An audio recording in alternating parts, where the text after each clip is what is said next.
What's up, guys? Super excited to bring you my top 10 best tips for Diablo 4 for anyone that really wants to rush to the end game and min-max, get a bunch of loot. So, starting right off, I want to go ahead and start off the video by saying in the earlier stages of the game, you may not have that many legendaries. As you progress, and I'll show you the best legendary farm route also, but don't focus too much on the legendaries. You'll get enough. I mean, like, I have multiple stash tabs that you'll be able to see, and we've got so many legendaries. Eventually, what you want are sacred and ancient items, which we'll kind of briefly talk about in other videos, but for the most part, don't focus too much on finding out what's the best legendary route. However, I will briefly go into that, as a lot of people just kind of feel like that's the best way to gear up, and while getting a special power can really help out your build, it's not going to be very important in terms of having every single piece of gear be legendary in terms of your equipment. It's just earlier on, sometimes it can offer you some greater stats. But starting right off, I'm going to go ahead and just play some gameplay in the background, like level 50 plus. So starting right off, there are multiple things that you want to do in the game, and the first best tip, because this is at the very beginning, because I kind of want to do this sort of in order, and I say sort of in order because it kind of depends on the class that you play, but for the most part, the one thing that you want to focus in on, and I have gameplay a lot of these things that we'll be talking about, the first thing that you actually want to do is get a elixir. So if you've seen the elixirs before, these are going to be the elixirs towards more of like the late/mid of the game. Some of these are actually really good.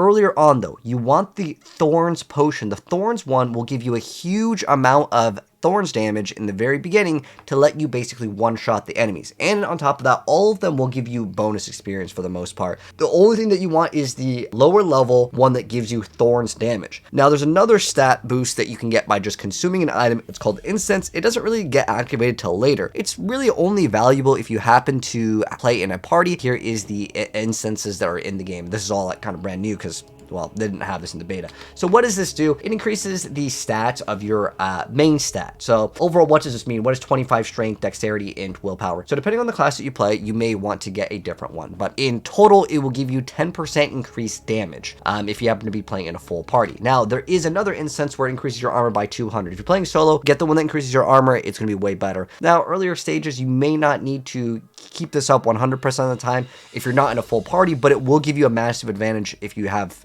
a full party, because everyone will benefit off of it. That's 10% DPS for everyone, depending on, of course, if you're going strength, dex, or whatever. So yeah, you can get some instances. That is actually something quite good to go ahead and have. So on top of that, the next tip I want to give you is to imprint your legendary on a weapon or an item that you don't need, which I know it sounds kind of counterintuitive. And the reason why is while you're going through the campaign, what you want to actually try to focus in on is obviously trying to complete it as quickly as possible, but you're going to be getting gear constantly. And the thing is that if you have a legendary power that you really like and it's on your weapon is kind of tied to your main source of damage. You can alternatively use a glove to get some of the imprints on. It depends on the imprint that you actually really want to, that really may help out your build. In some builds, it could be rings, some builds, it could be your weapon. In most cases, it is the weapon. I'm playing rogue here, so I run 2 melee weapons, and then I run a two-handed bow or crossbow. So I put my legendary power while I was progressing. I always keep it on the crossbow because I'm playing melee. If you are playing a barbarian, you're using a very specific legendary power and you don't need that specific item, feel free to imprint on that item because you're going to replace everything else. And if you don't use that weapon, like I'm just playing a melee rogue, then I don't really care about the difference in stats when I'm not even using that weapon, because again, you're going to be constantly replacing. That's one of the best tips that I can give you, because sometimes it really sucks to get a upgrade. You're like, well, this one has legendary power, but this one has way more damage, and you're gonna constantly want to upgrade your weapons. Don't feel like you always have to have legendaries. Yellows are pretty much just as good, and if not better, and sometimes you will have to actually read, but for the most part with weapons, especially in the earlier stages, the plus bonus to attack speed, the crit chance, all these numbers are going to be so low because of the item power. And speaking of item power, do not upgrade any of your pieces of gear until you basically finish the campaign, because there's really no need. Also, this over here, we're going to be doing a dungeon over here. There's going to be a nightmare dungeon that you'll see for gameplay. It's kind of like for part of the end game content. But another thing I want to mention is the Opals that you can use. It's kind of like the Kadala blood shards. Do not buy any keys at all. And the reason why you don't want to buy any keys, this is unless you're in like the end game. Basically, complete the campaign first. Do not spend any of your gold on Opals or any of your Opals on keys. The reason why those locked chests, it seems super enticing. They don't drop stuff. At least in the version that we played, and again, this was supposed to be the final final version, minus they're doing a day one like bug fix. This is the full game. It didn't have any good value, at least from my experience. I've seen other content creators talk about this as well, so I share the same opinion. Unless they super buff these day one, I'll let you guys know. But save your Opals, and what I recommend you guys to use your Opals actually on is actually trying to get some boots. This game is huge, and before you get the mount, you are going to be moving super slow across a very large set of terrain. So you want to try to prioritize getting move speed on your boots. The extra bonus movement speed after evade, because you're not going to have those evade charges, it's not going to be as valuable. So you really want to try to get that bonus to movement speed on your boots early on as possible. You can also technically get it on your amulet. So if you get an amulet that has move speed, try to keep that. Try to imprint on that. That's going to be more valuable. Also, speaking of imprinting, if you imprint on your two-handed weapon, if your class does have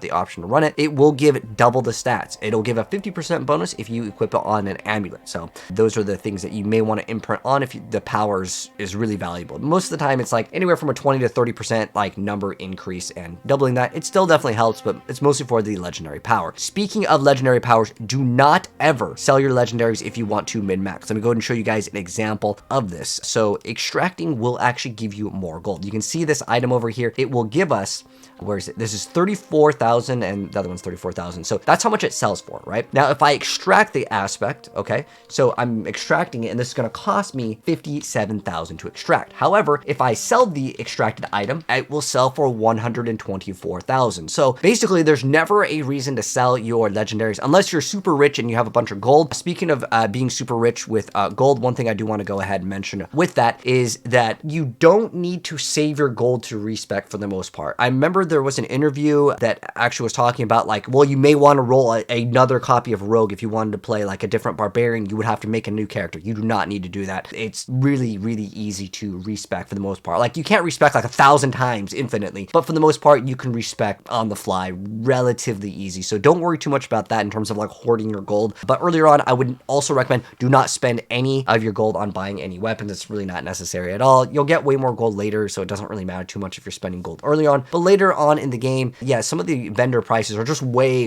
inflated, so don't worry too much about that. But yeah, do not sell your legendaries ever if you want to min-max. Salvage them or extract the power, then sell them if you want to get more gold. And then on top of that, do not complete any of the strongholds. Okay, this is very, very important. The reason why you don't want to complete strongholds is in the final review that we were actually able to play, the corpse looting still exists. I already have a guide on this. I will pin it down below. Unless this gets nerfed, it is by far still one of the best ways to actually farm legendaries. And what I mean by corpse flipping, I have a gameplay over here where we basically just show off a bunch of, here we go. So this was 7 legendaries in 10 minutes. Oh, I guess you guys can't see a little like the progress bar in terms of time, but you'll just have to trust me. All you do is you go up to these corpses, and you can see it's level 33 gameplay, so it's not the beta. But in the beta, in the server slam, this was still one of the best ways to get legendaries. All you do is you walk by and flip over these corpses, and there's a pretty big chance that you'll get a legendary. So definitely think about doing this. If it does not get patched, you cannot complete the stronghold though. So that's why I'm telling you guys right now, do not complete the stronghold until all the YouTubers and streamers show off this sort of corpse looting, and you guys can get your legendaries much easier. So basically, you do this run and you leave it. I have a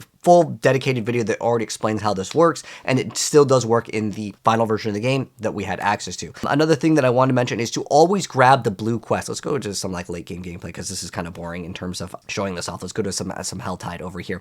So the blue quest. Okay, yeah, going over the blue quest because I have some notes over here. Anyways, the blue quests. So always grab the blue side quest. And the reason why you want to grab these blue side quests is because it is tied to your progression in the game. This is how you get more skill points. This is also how you get more Paragon points for the end of the game.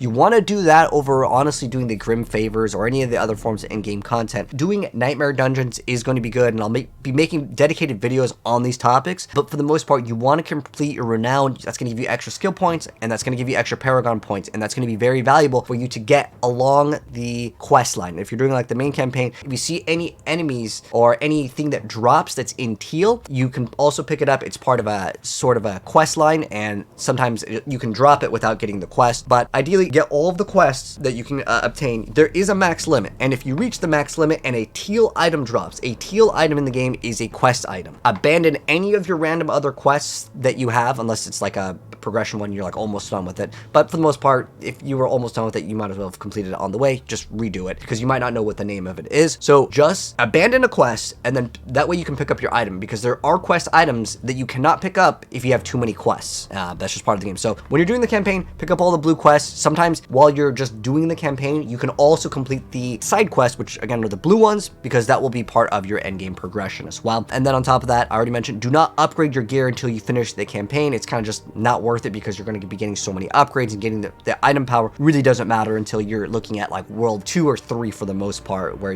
that's where maybe you start to upgrade world tier 2, but I would say pretty much world tier 3 is where you want to actually upgrade. Another thing is, don't worry too much about legendaries. Pretty much for the most part, what you want to do is in the earlier stages, try to get that one specific aspect. And if you want to get a few different legendary powers, you can farm for 10-15 minutes and you can almost have a full like inventory of legendaries. But once you get a few different legendaries, or just get the one that you need for your build, and if there's a dungeon to do it, go ahead and do that, and then complete the entire campaign. You'll get way more legendaries by doing the campaign versus going to these strongholds and just keep on flipping up corpses. But that is by far one of the best ways at the moment. Anyways, that's going to pretty much wrap it up for all of the best guide tips and tricks that I can give you guys for completing the campaign and getting your progression as fast as possible, so you guys can get to the end game and do the Hell Tide. And I'll be making a dedicated video that goes over a end game guide and shows off all the different activities, but this is mainly for completing the campaign and getting to the end game as quickly as possible, and other tips that you guys may not have known. But anyways, if you guys enjoyed the video, drop a like on it. If you're new here and do want to see more stuff in the future, subscribe, turn the bell, and you'll see more very soon. Take care. I'll see you in the next one.